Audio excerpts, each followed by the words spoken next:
मैं 1974 में सदन में था जब श्रीमती इंदिरा गांधी के नेतृत्व में परमाणु परीक्षण किया गया। हमने उसका स्वागत किया था, प्रतिपक्ष में थे फिर भी स्वागत किया था, क्योंकि देश की रक्षा के लिए वो किया गया। उस समय कौन सा खतरा था? क्या आत्मरक्षा की तैयारी तभी होगी जब खतरा होगा? अगर तैयारी पहले से हो तो जो खतरा अगर आने वाला है वो खतरा भी दूर हो जाएगा, खतरा अमल में नहीं आएगा। और इसीलिए हमने परमाणु परीक्षण करने का फैसला किया। हमारे कार्यक्रम का अंग है, उसमें लिखा हुआ है, रहस्य नहीं था। अध्यक्ष महोदय, परमाणु परीक्षण के बारे में श्री चंद्रशेखर जी ने कुछ विचार, मैं उनके विचारों से सहमत नहीं हो सकता। उनके चिंतन की एक विशिष्ट धारा है, लेकिन 50 साल का हमारा अनुभव क्या बताता? क्या रक्षा के मामले में हमें आत्मनिर्भर नहीं होना चाहिए? केवल एक पड़ोसी नहीं, हमारे अनेक पड़ोसी हैं। इस समय यूरोप में क्या हो रहा है वो एक चेतावनी है। पोखरण 2 कोई आत्मश्लाघा के लिए नहीं था, कोई पुरुषार्थ के प्रकटीकरण के लिए नहीं था, लेकिन हमारी नीति है और मैं समझता हूं ये देश की नीति रही है कि मिनिमम डिटरेंट होना चाहिए, क्रेडिबल भी होना चाहिए। इसलिए परीक्षण का फैसला किया गया।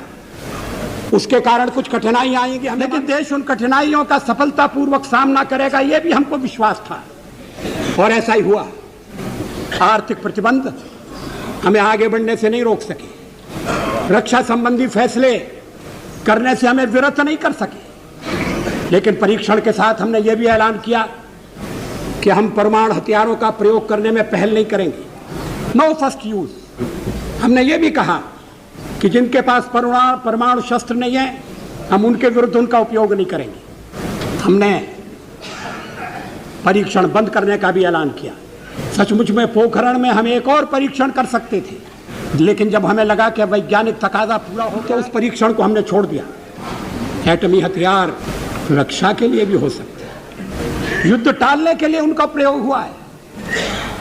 इतने वर्षों तक यूरोप में शांति, 2 शिविरों में बटे हुए विश्व में युद्ध नहीं हुआ। इसके मूल में कहीं ना कहीं ये बात थी कि शक्ति संतुलन है और इसलिए एक दूसरे को छेड़ने से बाज आना चाहिए।